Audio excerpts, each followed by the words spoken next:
What's going on, ballers? Thanks so much for tuning in again, and welcome back to another BigJBasketball box break video. So we have a combo video here today. We have Mailday and PSA Reveal. I figured, both of this stuff, a lot of new mail came in the past few days, and I just got this PSA submission back as well. So I figured, why not do a video kind of doing both at the same time, kill two birds with one stone. So let's go ahead and we'll put the PSA stuff to the side just for a second, and we'll go through the mail first.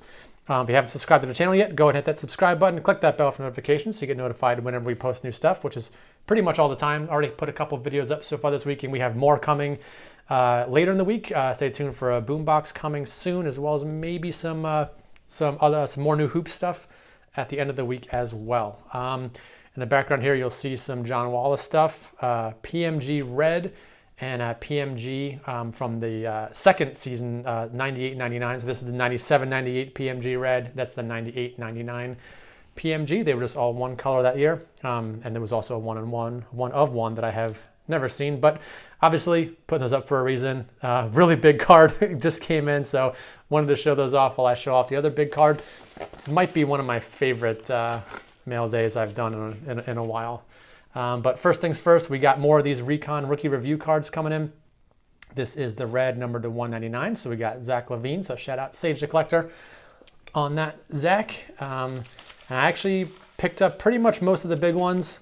So there we got Zach. We got KD. This is actually the first one I bought. Took a little while to get here, but I saw this for 15 bucks with free shipping. And that's when I kind of decided to just go after the set numbered to 199 instead of the base ones, because I was like, well, if the KD is only 15 bucks, the rest of the set shouldn't be too much. So we got KD, we got LeBron. Again, the LeBron looks awesome with that red background. This was the second most expensive one in the set, at least so far. The most expensive was, I think, this one right here, if I got these packages right. Yep, Curry. So I've actually seen now that a lot of Curry cards are getting more expensive LeBron cards for modern stuff. Like the LeBron, I think, was around, I got them both at auction. The LeBron ended, I think, like 38 bucks.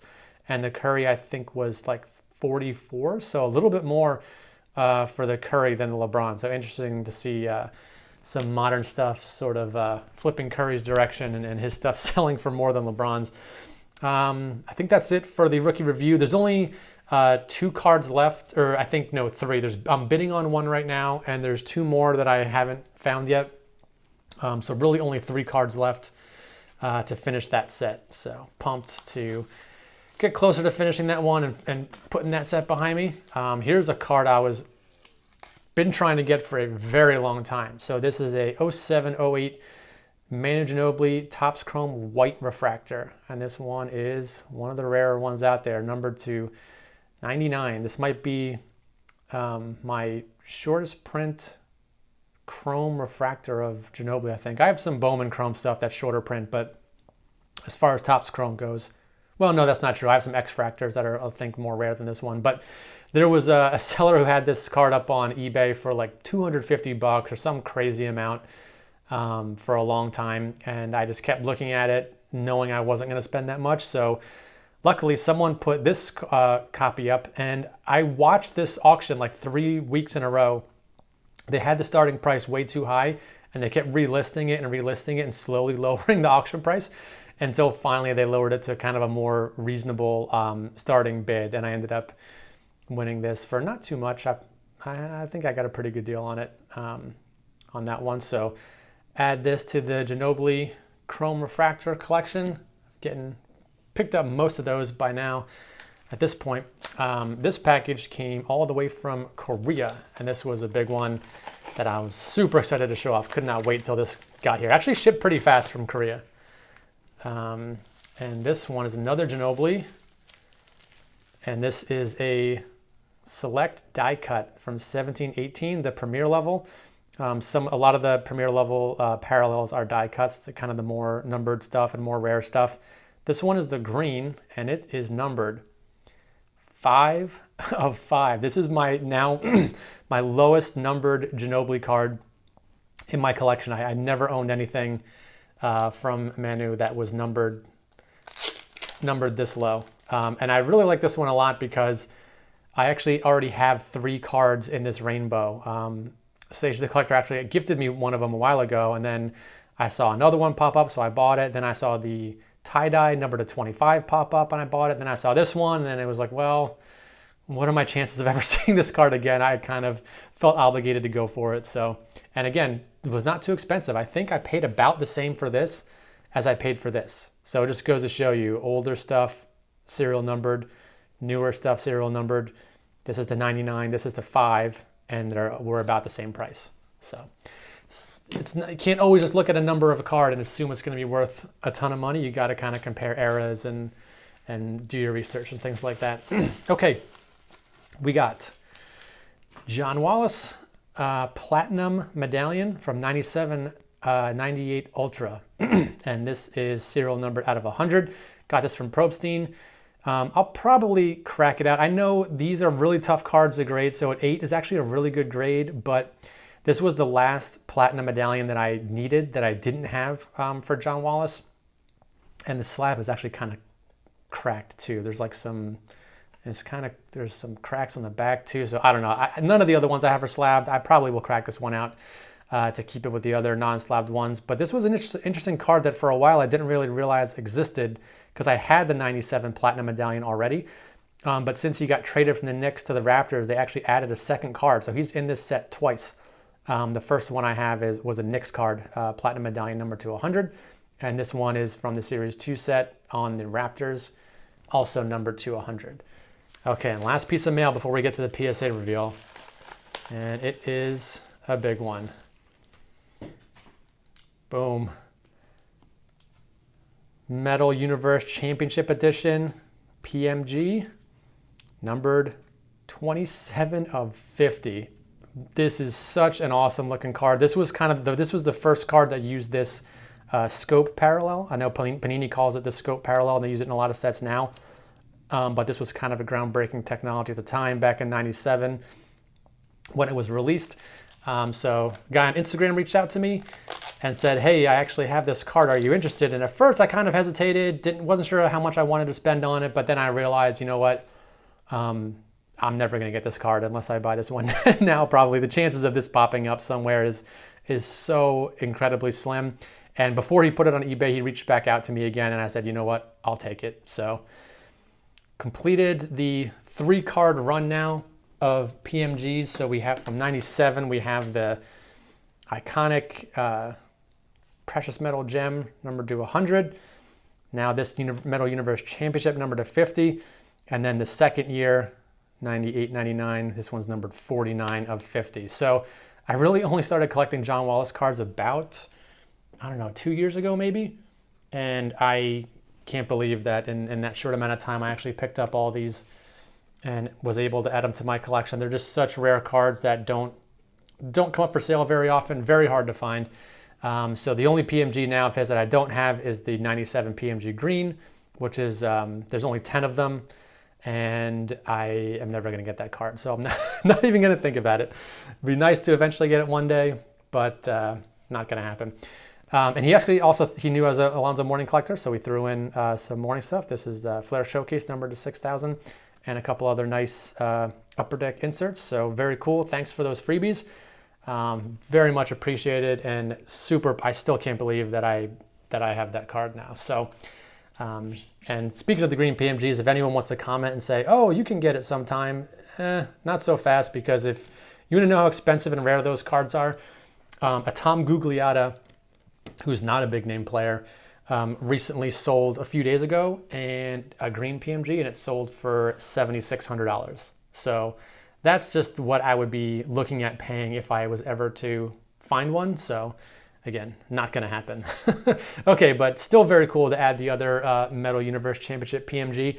And now let's get to our PSA reveal. So this was sent back in December of 2020. So it took, and it's now February, so almost 14 months. I think it was about mid-December I sent this in. So 14 months door to door. This was $10 per card. We got 10 cards. So the whole submission was only $100. That's what, it would cost you $100 now to grade basically one card at the regular level. And we got a bunch of Shaq. It's all Shaq rookies and a couple Michael Jordan cards. So we had 3 from tops. And with all these tops ones, I was expecting 9s on all of them. So as long as we can get 9s on these, because I know they weren't centered perfectly. If you can tell, it's a skinny at the top and kind of fat at the bottom, even left to right's a little bit off. So hoping for 9s on the Shaq Topps rookies. So all right, got a 9 on this one. So again, with these junk wax cards, not kind of looking for mostly 10s like I normally do for ultra modern stuff. But again, at the time I sent these in, $10 per card. Even if these at 9s, if we can get 9s on all these. This one was centered up maybe a little bit better. Maybe not.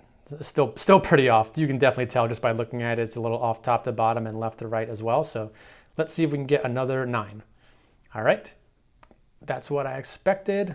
Would have been mad if I got an 8 on that. So definitely happy with the 9. And we got one more top. So we had 3 of these. These all came out of one box. And the centering, again, you can tell these all kind of had the same centering issue. They're all like a little bit to the top and to the left. So it's a little kind of fat on that section there. So can we get a third 9? All right, there we go. 3 9s. Again, I think these sell for like 30 to 35 bucks each now in a 9. So even paying the $10 grading fee for those was pretty good. So now I think the rest of the submission is all going to be Fleer stuff. So it's all Shaq's base rookie, the slam dunk subset, and then a couple Michael Jordan ones. So I really don't know what I was thinking sending this one in. You can tell right away, centering definitely off again. Way skinnier on the left than on the right. So hoping for a 9 on this one, probably not a 10.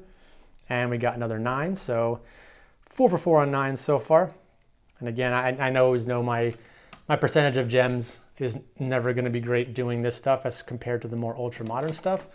But again, not mad at all about a 9 on that. It's probably still a $50 card, 40, 50 bucks in a 9. Or maybe, no, probably not that much. Maybe like 30, 35. This one looked a little bit better, so let's kind of compare. So you can see centering on this one is a little heavy on the right, skinny on the left. This one definitely looks better to me. Centered pretty well all the way around. No real white on the corners or anything. So let's see if we can get a 10 on this one. All right, there we go. Gem Mint 10 on that Shaq rookie. So again, when I sent these in, I actually sent in a bunch of these before PSA got really backed up and got them back like a year ago. I actually had 2 10s in this, and I sold them for about 400 bucks each. They're a little bit less now, still about 200 bucks, so prices went down a lot. But still, for a $10 grading fee, and I think I paid maybe 100 bucks for the box. So to get a $200 Gem Mint 10 rookie card out of one box, not bad. So all these Fleer cards all came out of the same box. So keep that in mind when you're looking at the grades that come back. Again, centering, kind of an issue on this one as well. You can see it's a little skinny at the top, a little skinny on the left. So hoping for a 9 on this one. And there we go, another Mint 9. And again, a Mint 9 on the subset card is maybe 20 bucks. So probably didn't make a whole lot over the $10 grading fee, maybe 25 bucks. Got another one. Again, same kind of problem, sort of skinny at the top and the left. So hoping for another 9 on this one. All right, there we go. Got another 9. So only 1 10 so far. Let's see. I think we got one more of those slam dunks and then a couple MJ cards last. So take a look at this one. Okay, again, so just like the base one, this one looks a little bit better than the first couple. Might be hard to see on camera, but you can tell this one doesn't have the same issue as like the skinny left and skinny top up there. So centered much better, so there's no other issues. Hoping for a 10 on this one. And all right, another 10 on a Shaq rookie. Very cool. So we only got 2 cards left. They're both Jordans, and since Jordan only had 1 card in the Series 2 boxes, he had like 3 different cards, 3 or 4 maybe, in Series 1, but Series 2, he only had this 1 card, and it was the Slam Dunk subset. So again, this one looks centered. I think the centering looks really good on both of these that I sent in. So I was really hoping for 10s on both of them. So let's see if we can get a 10 on this. What? What did I miss here? I must have missed something. I mean, there's a teensy, like microscopic bit of white on that bottom corner, maybe? I don't know. All right, this got a 7. I'll have to take a close. There must be a crease or something I missed. This card looks beautiful as a 7. This might be the best looking 7 I've ever seen in my life. All right, well, okay. So I like to say, a lot of times when you get PSA submissions back, there's always one kind of what the hell sort of moment. Okay, well now I'm scared about this one. Okay. 7 on the left. Centering looks the same to me. They both look really good. Okay, now I'm worried. Okay, can we get something better than a 7 on this one? Okay, we got it. What? All right, we got a 7 and a 10. I would like to know why this one got a 7 and this one got a 10, because they look pretty identical to me. I can't. I'll have to take a closer look after the video, but I don't really see a difference in either of these. There must be something I missed. Or PSA just gave me a 7 because they felt like it. I don't know. But there we go. That's the PSA reveal. So we got 1 7. We got a big stack of 9s. There's 6 9s, but we did get 3 10s. So honestly, with this sub, all I wanted was like 1 or 2 10s to make some money back on the submission. So to get 3 is actually pretty good on older stuff like this. Again, these 3 Fleer cards all came out of the same box. This is about a maybe $200 card. This is about $150, and this is about $200. So I don't know, $550, all from one box. So definitely pretty good, worth the wait. Would have been nicer to get them back when these cards were really spiking, and this is probably would have been like $1,000 for these 3 cards. But still really happy to get 10s on all those, and again, just really happy to pick up this card. Definitely one of my new favorites in my collection. Can't believe I actually took possession of this one, so get ready for some Instagram posts on that for sure, coming pretty soon. So that's going to do it for this video. Hope you guys enjoyed the mail day and the PSA reveal. Stay tuned for more stuff coming this week. Boombox and probably some hoops by the end of the week. So thanks for watching, and I'll see you all on the next video.